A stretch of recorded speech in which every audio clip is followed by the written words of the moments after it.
Salut les amis, aujourd'hui je vous propose une recette terriblement gourmande et terriblement chocolatée pour vous réconforter durant cet hiver.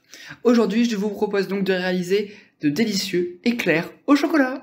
Alors c'est parti.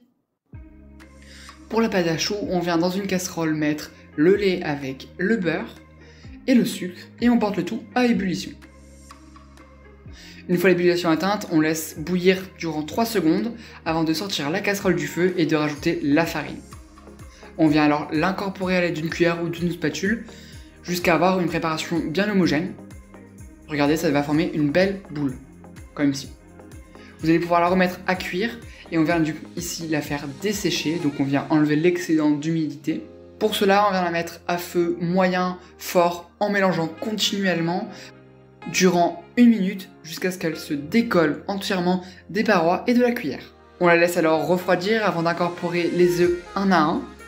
Donc on incorpore un œuf, on mélange tranquillement, on rajoute le second et ainsi de suite jusqu'à avoir une préparation qui forme un ruban. Donc c'est-à-dire que vous allez pouvoir soulever la cuillère et avoir une jolie pointe de pâte à choux. Regardez vraiment, c'est comme ici.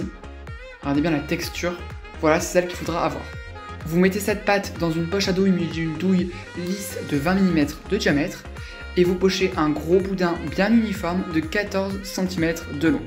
Vous n'hésitez pas à lisser le tout à l'aide de votre doigt bien humide avant de faire cuire votre chou durant 1 heure à 150 degrés. Pendant ce temps, on vient préparer la ganache au chocolat en mettant le chocolat avec le miel et le beurre.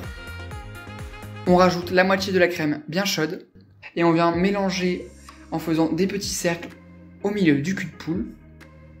On appelle ça une émulsion. Et une fois que cette première moitié a été bien incorporée, on rajoute la seconde. Elle sert donc à lisser la ganache et à bien finir de faire fondre le chocolat bien évidemment. Et vous pourrez la réserver à température ambiante sous un film plastique.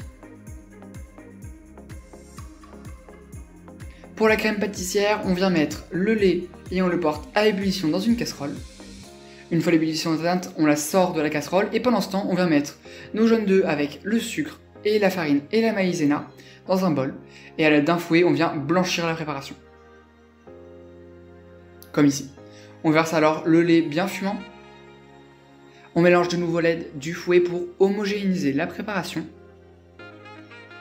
avant de la replacer dans notre casserole et du coup de faire une crème pâtissière. Pour cela, vous la placez sur un feu à environ moyen fort et vous battez à l'aide d'un fouet jusqu'à ce que la préparation épaississe. Vous allez voir, d'abord l'écume va disparaître et après on pourra voir l'apparition des traces du fouet. On pourra sortir notre préparation donc du feu et rajouter la ganache au chocolat. On l'incorpore à l'aide du fouet. Et on réserve notre crème pâtissière durant 2 heures au réfrigérateur au contact d'un film plastique.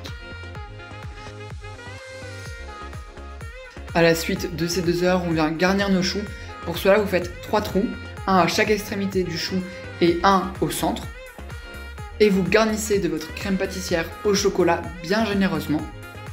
Et vous allez ensuite pouvoir tremper votre éclair dans le reste de ganache au chocolat. C'est ce qui va faire en fait notre glaçage. Et voilà, c'est déjà fini. Vous allez voir que ces somptueuses pâtisseries n'ont plus de secret pour vous.